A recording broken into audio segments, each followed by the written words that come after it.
Hello, welcome to this week's video.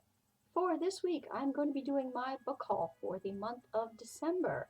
And so this is a bunch of books that I would like to show off to you. And the majority of them are Harlequin Presents, and I think this might be like a little bit of a bigger haul than I usually do, because I have a lot of books that I still need to show off to you guys, and I'd like to get through them. I don't know if I'm going to be doing one of those do not buy kind of challenge things, but I have I don't know if I would have the willpower for that, but I do have a lot of books still that I need to show you guys without, and I'm running out of space on my TV, not TVR, but like TV shown shelf, which is that little bit up there, and yeah, so let's sort of get started. Most of these are Harlequin Presents, but with a few thrown in. I'm just going to show them off and maybe read the back blurbs, depending on like how long this video goes. So the first one is a actual historical romance. It's just to start it off on a bit of a different keel to the rest of most of the rest of the books on this haul.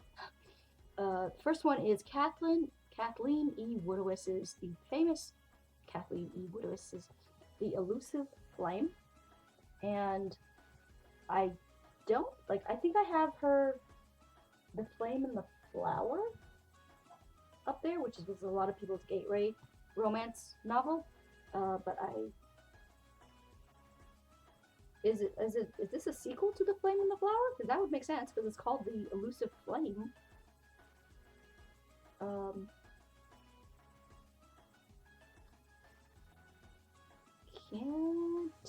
Can't tell.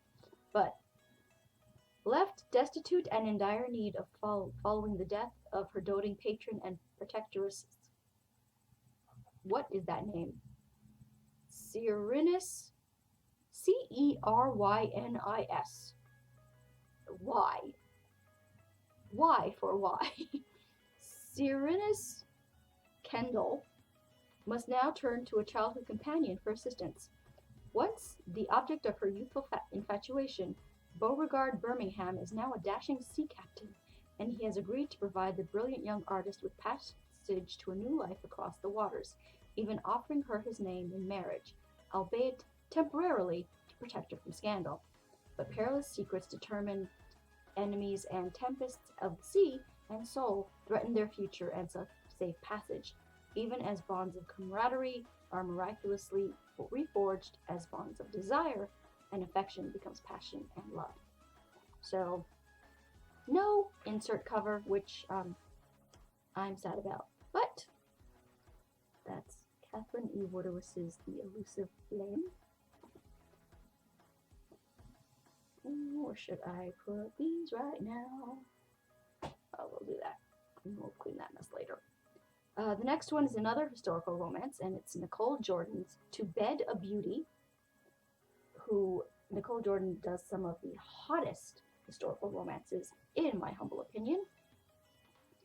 Clever and charming Rosalind Loring, the middle child of three beautiful independent sisters, knows that true happiness lies in the marriage of the heart, and she has hers set upon a love match with a neighboring earl. Yet her sharp mind has observed an undeniable truth. Gentlemen lavish passion on their mistresses, not their wives. Rosalind learns that to win her future husband's devotion, she must learn the secrets of kindling a gentleman's ardor. Fortunately, she finds a willing tutor in Drew Moncrief, the Duke of Ardennes, a notorious rake whispered to be London's most magnificent lover. If his searing kisses are any indication, the Duke is the ideal man to teach Rosalind how to be the perfect mistress. Drew begins schooling Rosalind, while coolly guarding his heart.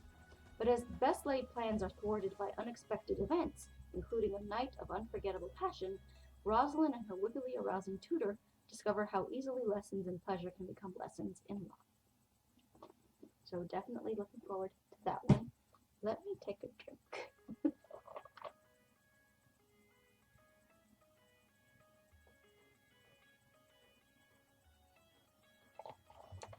Next is a Sandra Brown, Breakfast in Bed.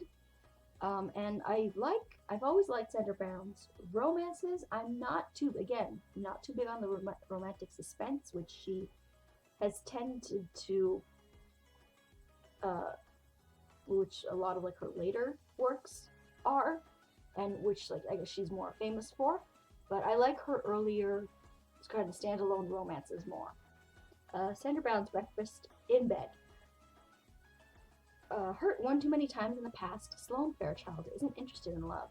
Instead, she pours all her energy into running her elegant bed and breakfast inn. But when her best friend asks her to house her fiancé for a month, Sloane opens the doors of the Fairchild house to Carter Madison and meets a man who turns her world and her concept of herself upside down. Sloane tries to ignore the feelings this handsome man stirs in her, tries to stop herself from dreaming dreams that could never be.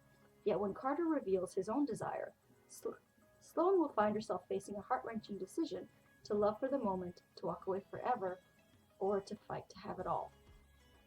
So this is a bit of a I'm surprised that I actually picked this up, considering that I'm not a big fan of whoops, that fell. We'll just leave that there for now.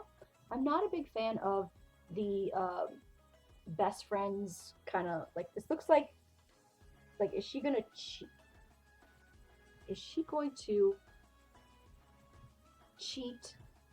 She's not the one who's cheating, technically, if it's him. But is he going to be cheating on her best friend with her? Like, I'm not sure how I feel about that upon reading that blurb a second time. I'll give it a shot, though. We'll see how it goes. The next ones are pretty much all Harlequin Presents. We have Claire Connolly's Ride Behind the $1 Billion Veil. Sorry, my tongue sort of got like a little tripped up before I could actually like get the words out. Ride Behind the $1 Billion Veil. That's the cover. Extremely Wealthy Thanos. No, not that one. I haven't seen the movie, but I know who Thanos is. Almost has it all. One last company will complete his empire. To acquire it, he must repair his scandalous reputation with a wife, and his respectable assistant Alice is perfect for the role. Of course she is. Thanos is the last man Alice should say I do to. She knows men like him cause only pain. But her family is in dire need of financial support, so she agrees, knowing their vows are purely for appearances. Until Thanos lifts her veil and their intense, electrifying kiss complicates everything. Of course it does. Next is Expecting His Royal Baby by Susan Stevens. Nico Fiereza has never relied on his royal name, but now the king has summoned him. Neroli is ready to welcome its new ruler. Carrie Evans has been in love with Nico, her boss, for years, but he ruthlessly discarded her after one night of loving, and now she's pregnant. Carrie will do anything to protect her baby's future. Does anything include marrying Nico? Of course it does. Next we have The Italian's Unexpected Baby. I know that some people do not like secret babies or like that kind of thing. I love secret babies. Having escaped the streets of Rome, Alessandro runs a multi-billion-dollar empire with a control that is world-renowned. Yet Mia, his new forthright executive assistant, threatens that control, and soon their fiery exchange explodes into unrivaled passion. Mia is wary of trusting others, so when Alessandro coolly dismisses her after their night together, she dares not tell him she's pregnant. But on learning her secret, he's determined to legitimize the child. Mia's priority is her daughter, but can she let Alessandro in when it means risking her heart? So, that's that one. Next, The Air from Nowhere by Trish Maury. Apparently the air is from a beach somewhere. Dominic Pirelli's carefully ordered world falls apart when a female stranger phones with staggering news. An IVF clinic mix-up means she's carrying the baby that he and his late wife dreamed of having. Oh my! Though he distrusts her motives, Dominic is determined to keep waif like Angelina Cameron close. Taking her to his luxury home, the hardened tycoon reluctantly begins to admire Angie's strength and gentle beauty as her body swells with the precious life inside her. But when their baby is born, who will have custody of the Pirelli heir? So that's a bit of a different twist on the unexpected or secret baby trope. Love that. Next we have The Forced Bride by Sarah Craven. And that sounds like a marriage at convenience. When Emily Blake innocently kissed formidable Italian Count Raphael de Salis, we all know my issues with heroes named Rafe, she didn't know that she was bound by her late father's wishes to marry him. Emily agreed to be the Count's wife until she reached 21. Count Raphael has bided his time. He kept his passions under iron control for 2 years. His bride was young and he did not want to claim her until she was woman enough to handle him. But now she has come of age, she will be his. Dun, dun, dun.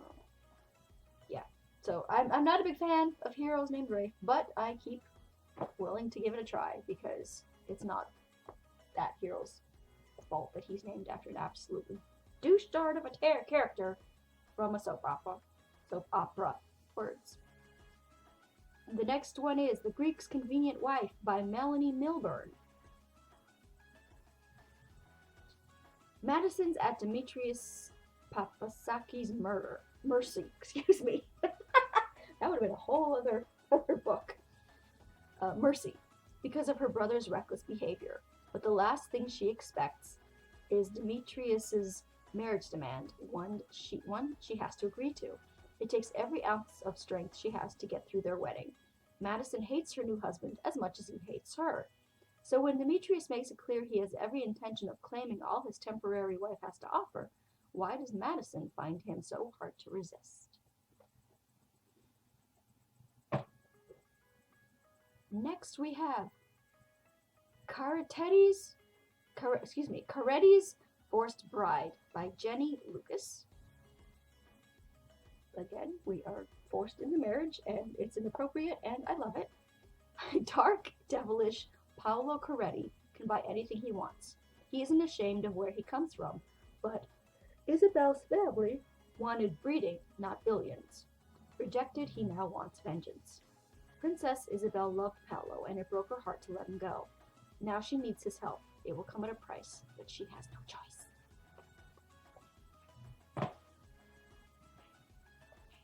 Next is an old school Harlequin Presents from 1983, and it is Sally Wentworth's Backfire. Out of work and low on savings, actress Abby Stevens agreed to help Charles Bradbury get his revenge on the man who had ruthlessly ruined his daughter's life. Abby would play the femme fatale. She had been forewarned that Lance Lazenby was the type of man who would not hesitate to twist an innocent girl's heart around his finger. Luckily, the script did not call for the heroine to fall in love with the villain. How was Abby to know that her heart would begin acting of its own accord? Pesky things, those hearts, when they don't do what you want them to. Next is By Royal Demand by Robin Donald. Poor Gabe Considine, Grand Duke of Illyria, and a ruthless billionaire businessman. It's payback time. 4. Did I say 4? For Gabe Considine, Grand Duke of Illyria and ruthless billionaire businessman, is payback time.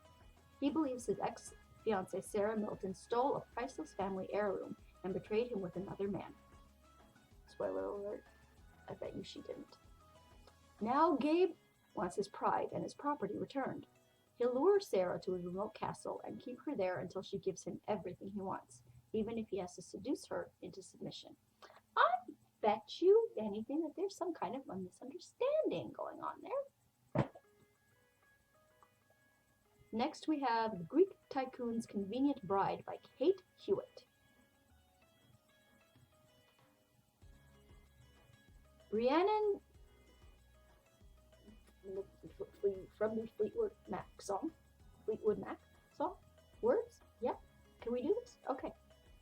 Rhiannon Davies' plan was to reunite her late friend's baby with the infant's Greek father, then return home, alone. Instead, Lucas whisks them away to his private island. Soon Rhiannon falls under the spell of the sun, sea, and the ruthless Tycoon himself. Caught up in a wave of desire for the devastatingly handsome Lucas, she finds herself agreeing to marriage with a man who has made it clear he'll never love her. Until about maybe the last 3 or so pages where she gets in some kind of danger, and the scare of it makes him realize that he loves her and has been an assbutt for the past 200 pages. The Italian's Convenient Wife by Catherine Spencer.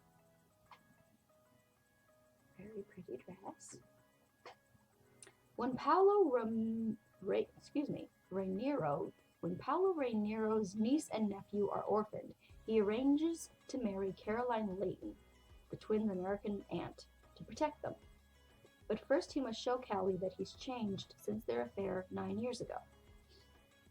As their convenient marriage becomes real and old desires are rekindled, Paolo can't help feeling that Caroline's hiding something, a secret involving him. Does she have a baby of their own? Next is another.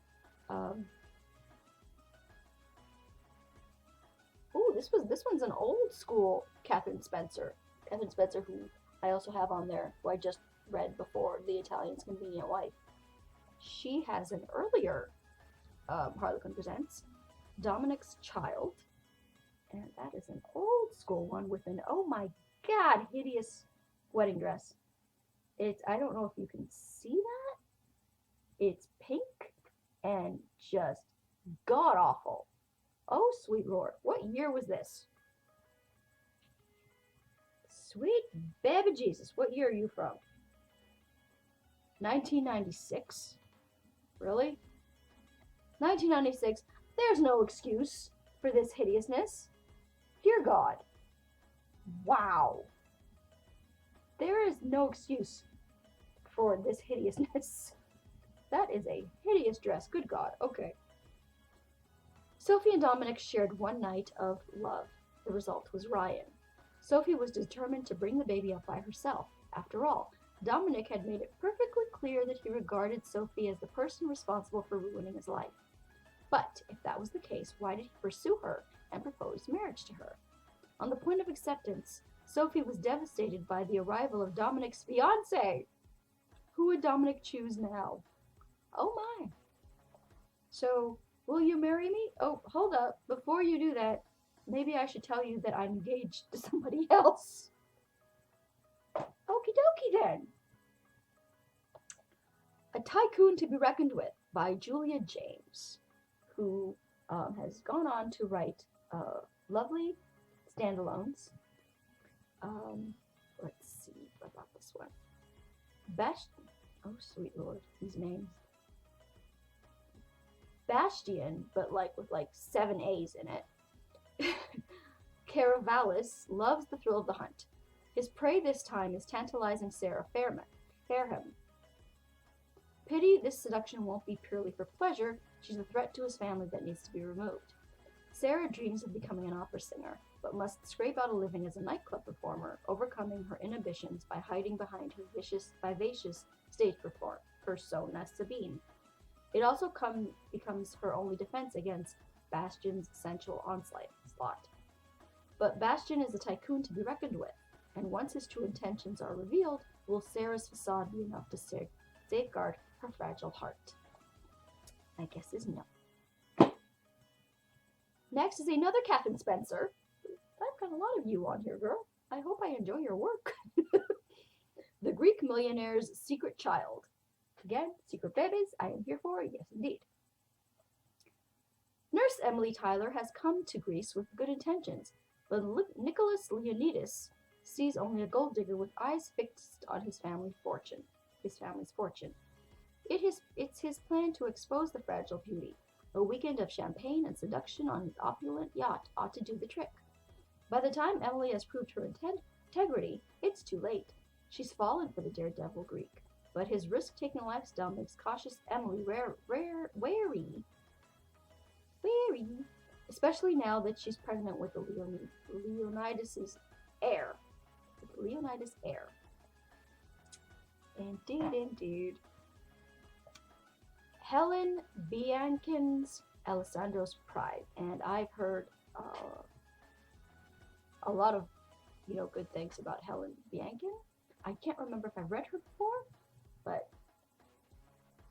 there's a lot of Alessandros in the Harlequin Presents, which I like because one of the hero in my Blood Vows trilogy is named Alessandro. Not a Harlequin Presents, they are a trilogy of mafia romances, if you ever want to check those out. Blood Vows, E. Jamie, a very hot, sexy hero named Alessandro. A vacation in Milan sounds ideal to Lily Parisi. Her world was rocked to its core when she found her fiancé cheating on her, but now she's determined to get on with her life on her own. But not for long. She bumps into someone she knows, Alessandro Del Marque, and her plans come a little undone. Darkly smoldering and enigmatic, Alessandro has long wanted Lily but never pursued her. He's always kept his cool. However, now that Lily, the prize he's always wanted, is in his reach, he's finding it impossible to keep control. The time has come to stake his claim, especially since the passionate chemistry appears to be mutual. This one is a Harlequin super romance, and it's a baby between them. And there's no couple on the cover, there's just a teddy bear. 2 teddy bears. A teddy bear and a little bunny rabbit. A little brown, if you can tell, is a bunny rabbit. Aidan Wythe and Ray Cordell had one incredible night together just before Aidan transferred Ray, his star VP, to Pittsburgh. Now, more than 8 months later, Aidan arrives on Summer Island to spend his vacation. But instead of the empty house he's expecting, Aidan finds Ray. He's even more shocked to see that she's pregnant with his child. Ray never planned on children. She's decided on adoption for her baby, but Aidan's reappearance in her life makes her question that decision. And Aidan, he has to question his feelings about everything now. The woman, the baby, his future. Whatever happens, things won't be the same when he and Ray leave the island. Next we have Kathy Williams with The Uncompromising Italian. To stop a threat to expose his greatest secret, billionaire Alessio Baldini needs the very best. Leslie Fox's name is on everyone's lips, and he soon sees why. As challenging as she is alluring, she stands firm against his unyielding nature. Thrown into Alessio's lavish world, tomboy Leslie is shocked by his extravagant excess. She may try to dislike him, but she can't stop the way her pulse races or how her body curves towards him when he's near. But to give in to this need would be dangerous, and danger always has consequences. Next we have the Queen of Harlequin Presents, A Night in the Palace by Carol Mortimer. And it's a Harlequin Presents extra. Not sure why. Not sure what the extra part of the line entails. When schoolteacher Lily Barton flies to Rome at Christmas to see her brother, the last thing she expects is to be kidnapped by the demanding and sinfully attractive Count Scarletti. Captivated by his glare, will she defy his demands? Dmitri Scarletti's sister has run off with Lily's brother, and until he finds them, he's holding Lily hostage. Oh, I love it! But soon Lily's fiery nature incites a white-hot heat that even the Count can't resist. He has one night beneath the mistletoe to fulfill his every desire, for in the morning he'll be forced to let her go. ... Won't he? No. My guess is no. He's holding her hostage. I love it. I cannot wait to read this one. Like, oh my god. I'm very excited for this one especially. And the last one on this haul is another Julia James Harlequin Presents, The Heiress's Pregnancy Scandal. There's that one, and you can see the model on the cover. They're actually showing that she's pregnant. They don't always do, and I really like that.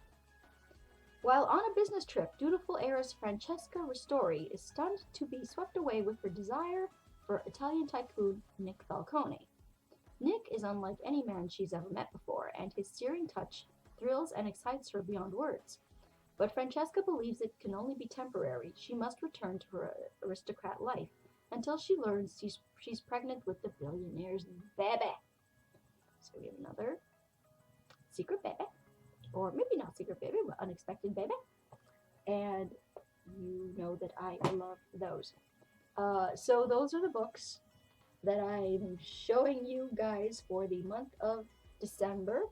A bit of a longer haul, but I would like to get through my to be shown books before the end of 2022. So I don't know if I have the willpower to do a no new book 2022. With the stipulation, like, I want to try, but I have no faith in myself. So I'm going to say that I will consider, with the stipulation that it does not count Diana Gabaldon's Go Tell the Bees, the latest book in the Outlander series. With the exception of that book, I will see if I can not buy any new books in 2022. Or I will see if I cannot buy any new books before I get that down, my to be shown shelf empty. Whichever comes first. So we'll see how it goes. We'll see how it goes. Either I will get through those books, showing you those books, hopefully before the end of the year, or I will not buy any new books before I get through showing you those books. Yeah, so I have no faith in myself to do a no new book buying, a book buying ban, I think they're called, for 2022. But I will consider the idea. So I hope you enjoyed my mostly Harlequin Presents book haul. Have you read any of these books? I would like to know. Leave me your thoughts. Do you have any of these books on your TBRs? Let me know. And yeah, so that's going to be it for this week's video. Follow me on Twitter at twitter.com/authorejamie. Like my Facebook page at facebook.com/authorejamie. And I will talk to you guys next time. Bye!